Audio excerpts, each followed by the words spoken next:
Donc, bonjour, je remercie les organisateurs de m'avoir invité à parler sur le dépistage des déficits immunitaires combinés sévères. Donc, je ne suis pas généticienne, je ne suis pas dépisteur, je ne travaille pas dans un CRDN. Je suis biologiste immunologiste. Et si je viens vous parler de ces dépistages, c'est parce que c'est une histoire qui a commencé à Nantes, pour ceux qui ne seraient pas encore au courant. En 2013, exactement, c'est l'année du premier dépôt du projet Dépistrec, qui a servi d'étude de pilote pour ce dépistage. Et cette étude a permis de démontrer la faisabilité et l'efficacité de ce dépistage au niveau national.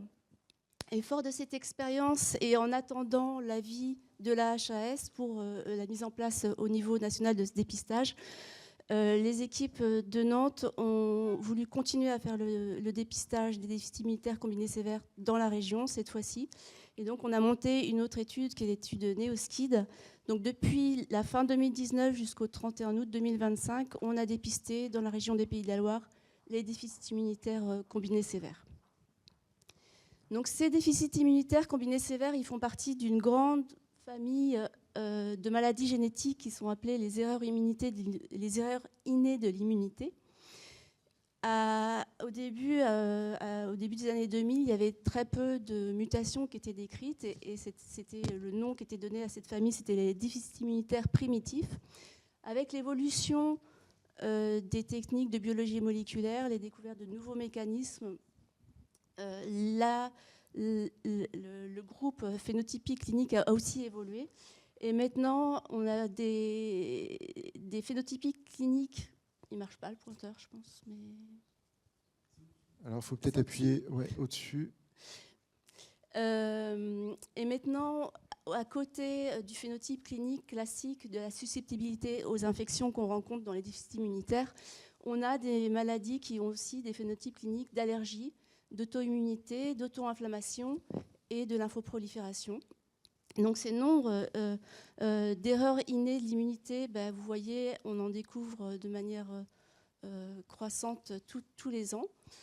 En 2024, la dernière analyse qui a été faite de cette analyse répertoriait 575 gènes mis en cause dans ces erreurs innées de l'immunité. Et les déficits immunitaires combinés sévères, dans ce groupe de maladies, ils constituent la pathologie qui est grave et critique. Donc, du coup, j'arrive plus à avancer. Ah, si, c'est bon. Donc, si on vient sur nos déficits immunitaires combinés sévères, les SCID, ce sont des maladies rares qui représentent une incidence de 1 cas pour 50 000 à 60 000 naissances et qui sont dues à un déficit des lymphocytes T, d'une population particulière de l'immunologie du système immunitaire qui sont les lymphocytes T, et qui peut être accompagné aussi d'un déficit des lymphocytes B et ou des lymphocytes NK. Donc les enfants vont être asymptomatiques, ils n'ont pas de signes cliniques, et dès leurs premiers mois de vie, ils vont développer des infections qu'ils ne vont pas pouvoir contrôler parce qu'ils n'ont pas un système immunitaire efficace, et ils vont décéder dans la première année de vie de leur infection en l'absence de traitement. Donc le traitement, il en existe un qui est particulièrement qui est la transplantation de cellules souches hématopoïétiques. Et de manière annexe, il y a quelques projets de thérapie génique et aussi l'utilisation de remplacements enzymatiques, substitutifs enzymatiques. Donc pourquoi ce sont des déficits immunitaires qui sont sévères? C'est parce que comme la lignée qui est atteinte, ce sont les lymphocytes T. Et juste petit rappel d'immunologie, ces lymphocytes T, ils ont un rôle très important dans la réponse immune, puisqu'ils sont un peu le chef d'orchestre de la réponse immune. Ils vont avoir un rôle d'activation dans toutes les lignées de l'immunité innée.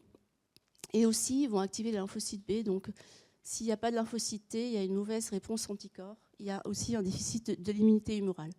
Donc, des déficits immunitaires qui sont très profonds, qui vont entraîner des infections non contrôlées chez les enfants et des décès d'infections liées aux infections dans la première année de vie. Donc le traitement principal, c'est la transplantation de cellules souches. Et ce qui est important de comprendre pour cette transplantation, c'est que plus les enfants sont transplantés à des âges tôt dans la vie, donc avant 3,5 mois en moyenne, ou s'ils sont transplantés avant d'avoir fait des infections, eh bien, meilleure est leur courbe de survie après la transplantation. Donc, c'est très utile, c'est très important que cette transplantation ait lieu très tôt dans la vie et avant toute infection. Donc, les déficits immunitaires combinés sévères, ils sont dus à des anomalies génétiques qui sont représentées au niveau de la lymphopoïèse. Si ces anomalies, elles arrivent très tôt dans la lymphopoïèse, elles vont toucher les 3 lignées de lymphocytes, les NK, les T et les lymphocytes B.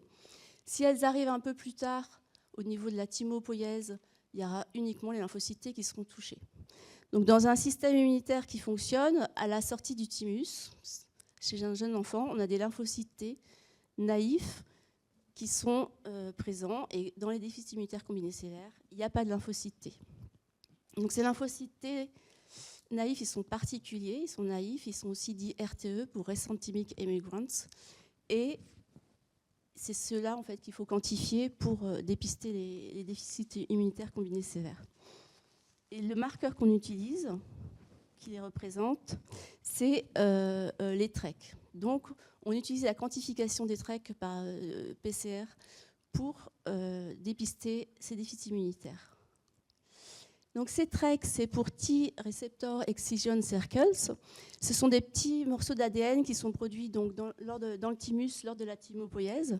Ils ont la particularité d'être exclus en fait, lors d'un réarrangement de gènes du récepteur des lymphocytes T. Et ils vont être exclus du gène et les 2 extrémités vont se rejoindre, ce qui va former un cercle. Et en plus, ils ont la propriété d'avoir, au niveau de la jonction de ces 2 extrémités, des parties qui sont stables, qui vont pouvoir être reconnues par des amorces et donc être amplifiées par biologie moléculaire. Donc les nouveau-nés qui ont des SCID ont des taux très bas ou voire indétectables de TREC. Donc là, pour le démarrage national de ce dépistage, il y a un appel d'offres national qui a été fait et la solution qui a été retenue, c'est la solution avec le labo de Reviti, qui propose 2 solutions en fait. Une solution EONIS classique qui est automatisée pour les gros débits, qui va être utilisée dans les CRDN de Paris et de Lille, dans les Hauts-de-France. Dans les 13 autres CRDN, on va utiliser une autre technique qui est la technique EONIS-Q, qui est pas automatisable, mais qui est aussi très rapide, où le nombre de manipulations est réduit le plus possible.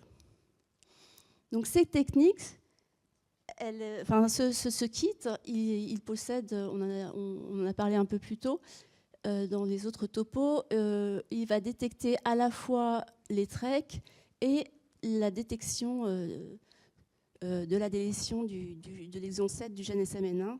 Donc sur le même kit, sur le même prélèvement, sur le même punch, on va faire à la fois le dépistage des déficits immunitaires combinés sévères et de la myotrophie spinale. En plus, dans le kit, il y a bien sûr un contrôle interne d'amplification qui est le gène RPP30. La technique, je ne vais pas vous la détailler parce que là, c'est la présentation d'EONIS-Q, je n'ai pas le temps aujourd'hui. Donc c'est juste, ce qu'il faut bien retenir, c'est que c'est sur ce punch, sur ce prélèvement, qu'on détecte les 2 analytes, les TREC et le gène de la SMN1, le gène SMN1. Alors, pour analyser nos résultats de TREC, le journal officiel a édité un algorithme. Cet algorithme, il paraît un peu compliqué, mais en gros, il y a 3 seuils. Il y a un seuil de retest, il y a un seuil en dessous duquel on doit faire des actions, et il y a un seuil d'urgence. Et en pratique, pour le début du dépistage au mois de septembre, c'est la commission de biologie qui a décidé des seuils à utiliser. Et pour l'instant, on travaille avec seulement 2 seuils, parce que le seuil d'action et le seuil d'urgence en fait, est le même dans les 2 techniques. Alors pourquoi on a utilisé ce même seuil d'action et d'urgence ? C'est parce qu'en fait, la limite de quantification annoncée par le fournisseur du kit, elle est de 17. Donc on se voyait mal mettre des seuils en dessous de 17 tant qu'on n'a pas, pour l'instant, on n'a pas assez de recul sur cette technique pour dire si un résultat qui est à 10 ou à 5, c'est la même chose. Donc dans cet algorithme, ce que vous pouvez voir, c'est que quand les TREC initiaux sur le dosage initial est supérieur à la valeur de retest, eh bien, on s'arrête, c'est négatif. S'il est inférieur, on repasse dans la manip du lendemain sur le même buvard, on refait le dosage en double. Et à partir de la moyenne de surdosage, on repart sur le seuil d'action. Si c'est supérieur au seuil d'action, on rend négatif. Et si c'est inférieur ou égal au seuil d'action, en cas du buvard initial, on va avoir deux actions différentes. Si les enfants sont nés à terme, on considère que c'est positif. On prévient le pédiatre qui va convoquer l'enfant en urgence. Et si les enfants sont prématurés, on considère que c'est non concluant et on demande un deuxième buvard. Enfin, c'est suspect mais non concluant. Un deuxième buvard de contrôle. Alors pourquoi on a deux attitudes en fonction de l'âge gestationnel des enfants? C'est parce que ce qu'on sait, c'est que chez les prématurés, le système immunitaire n'est pas encore tout à fait mature et on a des lymphopénies qui sont assez importantes et qui pourraient donner des faux positifs dans notre dépistage. Donc on préfère contrôler sur un deuxième buvard. Il reste 5 minutes à peu près de temps d'intervention. Ok, je vais accélérer. Et ce qui n'est pas été discuté, en fait, c'est dans quel délai il faut demander ce deuxième buvard. Parce que si on demande un buvard 2 jours après, il est probable que les lymphocytes T ne sont pas encore remontés. Donc il faut un certain délai pour redemander ce buvard. Ce qui est préconisé, je pense, par le CNCDN, c'est que pour les prématurés, on demande un buvard à 15 jours de contrôle en cas de positivité du dépistage. Et nous, ce qu'on fait à Nantes, c'est comme pour les enfants qui sont nés avant 32 semaines de gestation, on attend le buvard de 32 semaines qui est systématiquement demandé pour l'hyperplasie congénitale et surrénale. Donc je sais que ce buvard n'est pas redemandé dans tous les CRDN de manière systématique, donc on ne peut pas avoir tous les mêmes façons de travailler. Il y a un petit problème dans cette technique, c'est la délétion, c'est un SNP sur le RPP30 et il y a 0,03% des enfants dépistés pour lesquels qui ont ce SNP de manière homozygote et pour lesquels il n'y aura pas d'amplification du gène contrôle. C'est pas pour ça qu'ils sont positifs, seulement on n'aura pas d'amplification du gène contrôle. Donc pour les TREC, finalement c'est assez simple.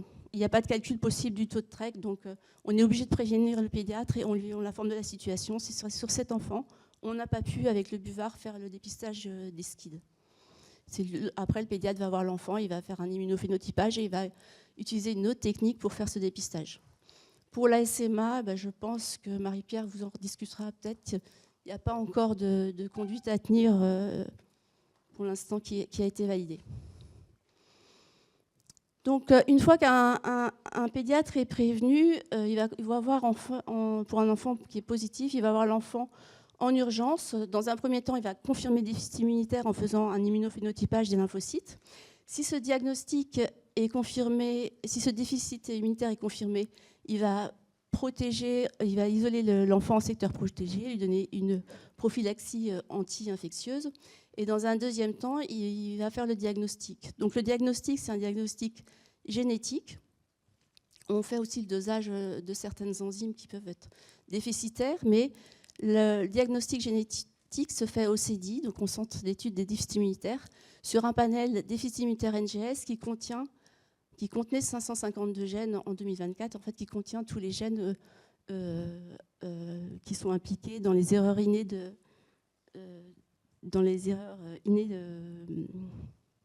immunes. Donc si ce panel-là revient négatif, eh bien, il est discuté avec le CEDI et puis avec les pédiatres de CEREDI de faire un génome en trio parents et enfants.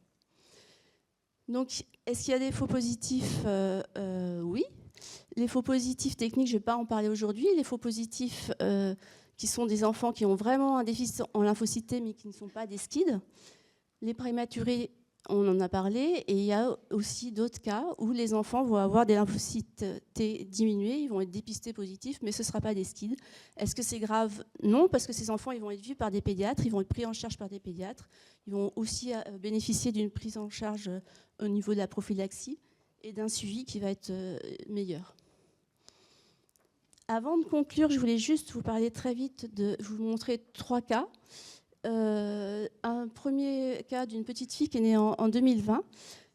C'est pour vous montrer en fait dans les skids les taux de trek qu'on observe. Donc, qu'il y a eu sur un buvard AJ4 des treks qui ont été faits 3 fois et à 3 fois on a trouvé 0, 0 et 0.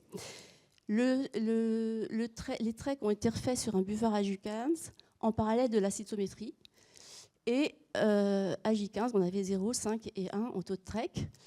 L'immunophénotypage a montré un déficit en lymphocyte T, en lymphocyte B, une grande lymphopénie sur les NK.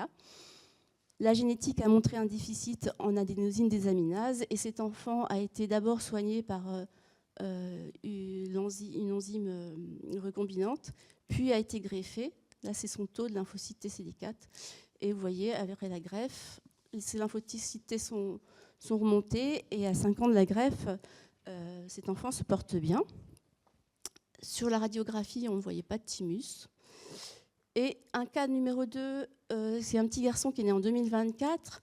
Sur son buvard à J3, on avait 0, 0 et 0 trek. Sur son buvard à J15, on n'avait pas de trek non plus.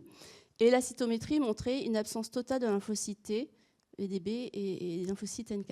Donc cet enfant, il a eu le panel du CEDI. On a retrouvé une mutation modigote sur le gène du récepteur ALIL7. Il a été traité avec une allogreffe haploïdentique et ces CD4, vous les voyez ici, ces lymphocytes CD4 sont remontés et aujourd'hui, ils se portent bien. Un troisième et dernier cas qu'on a eu cet été. Donc, on fait les treks sur le buvard à J3 et on a des taux qui sont pas skids, qui sont à 6, 9 et 1, mais qui sont positifs quand même, d'après notre algorithme. Donc, on appelle le pédiatre. Il est pris en charge au CHU de Nantes.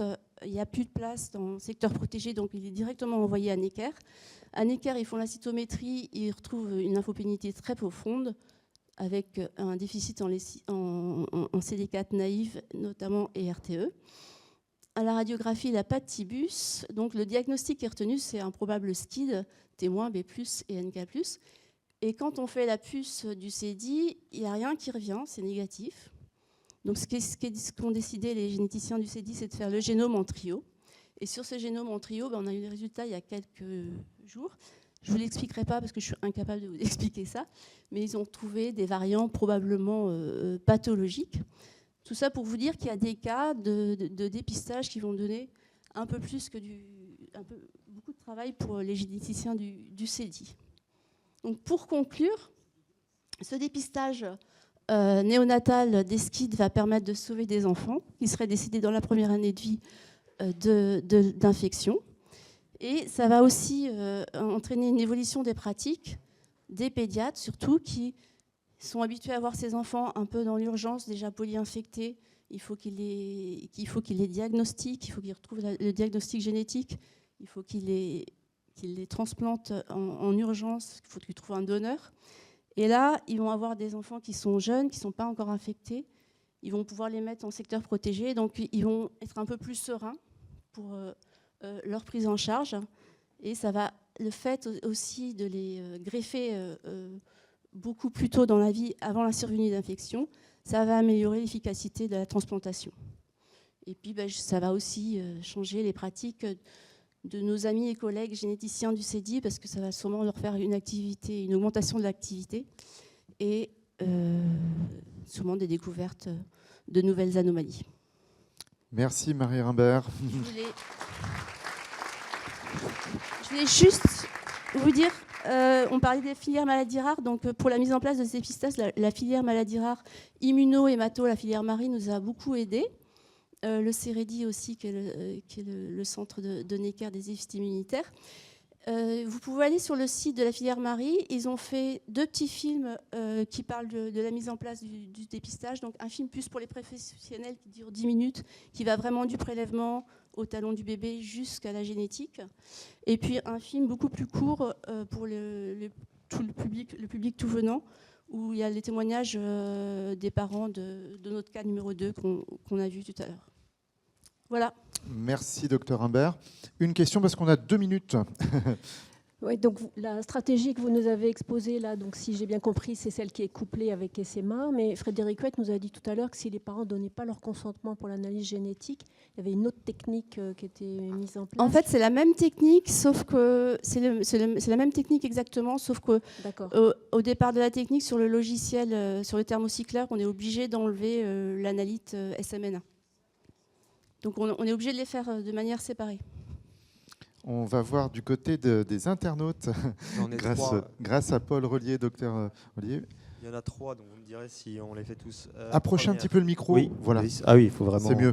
Que pensez-vous de la possibilité de pondérer le résultat de QPCR des TREC par le résultat QPCR des RPP30 ? Cette possibilité a-t-elle été testée lors de la phase pilote du projet ? Alors, elle n'a pas été testée parce que la phase pilote du projet, enfin, jusqu'en 31 août 2025, on n'utilisait pas cette technique-là à Nantes. On utilisait une technique qui dépistait uniquement les TREC, qui quantifiait uniquement les TREC, qui était la technique Headlight, donc on ne l'a pas testée. Et pour la pondération avec le calcul du sécu, c'est ça, du gène contrôle, je pense qu'elle est déjà faite dans le logiciel, parce que c'est un calcul... C'est pas un CT qu'on a, c'est un calcul d'un sécu. Et alors, il faudrait redemander aux gens de chez Reviti, mais il y a déjà une pondération, il me semble, qui est faite par rapport au gène contrôle. On peut aborder une deuxième question. On a bien noté qu'il était important de transplanter l'enfant avant 3 mois et demi, mais combien de temps en moyenne cela peut mettre pour trouver rapidement un donneur compatible ? On y arrive, en 3 mois et demi, ça peut être long, en effet. Bon, après, tant que l'enfant est sous secteur protégé, c'est plus pour lui. Il y a un moment, ils sont tout petits, ils veulent sortir. Donc, je ne sais pas. Je ne peux pas répondre à cette question, en fait. Et celle d'après va ensemble. Il y avait quelqu'un qui demandait s'il fallait une ou plusieurs greffes. Une greffe, ça suffit. Avec le bon donneur. Voilà, merci pour cette série de questions et merci à vous de continuer à alimenter le chat. Très rapidement, on a commencé depuis une semaine. En Bretagne, on a 5 positifs, là, 5 enfants qui... Quand est-ce qu'on va vite revoir les seuils, si c'est possible, vu la sensibilité de la technique ? Nous, on a commencé au 1er septembre et deuxième jour, mardi 2 septembre, 5 positifs. Donc, on a une petite expertise sur les TREC, on les a repassés 4-5 fois, oui, je comprends. C'est un peu la panique. On a des taux très bas, beaucoup plus bas. Et en plus, on fait partie des centres qui ont participé aux valeurs seuil. Donc, on a passé 1000 buvards pour faire ces valeurs seuil. Et on avait des valeurs qui étaient beaucoup plus élevées, avec la même technique. Alors attendez, sans micro, on ne vous entend pas. Alors, vous pouvez reprendre la question dans votre micro ? C'est hyper technique, je suis désolée, on en parlera peut-être toutes les deux, mais j'ai l'impression que les buvards, ils flottent. Je pense qu'il faut qu'on en reparle. Oui. S'il y a d'autres centres qui utilisent la méthode EONISQ, on peut en reparler. Et nous aussi, on a ce problème-là. Alors qu'on a fait toutes nos manips de qualification en août, on a fait nos manips sur les valeurs seuil en juin, et qu'on n'avait pas du tout ce problème. On est arrivé avec des taux très très bas de TREC. Eh bien, voilà un beau sujet de conversation pour la pause qui arrive. Merci beaucoup, Marie Rimbert. N'oubliez pas d'aller voir nos partenaires qui sont tout autour de la salle. Voilà, donc on se retrouve dans 30 minutes, donc à 11h50. Voilà, on arrondit un petit peu. À tout à l'heure.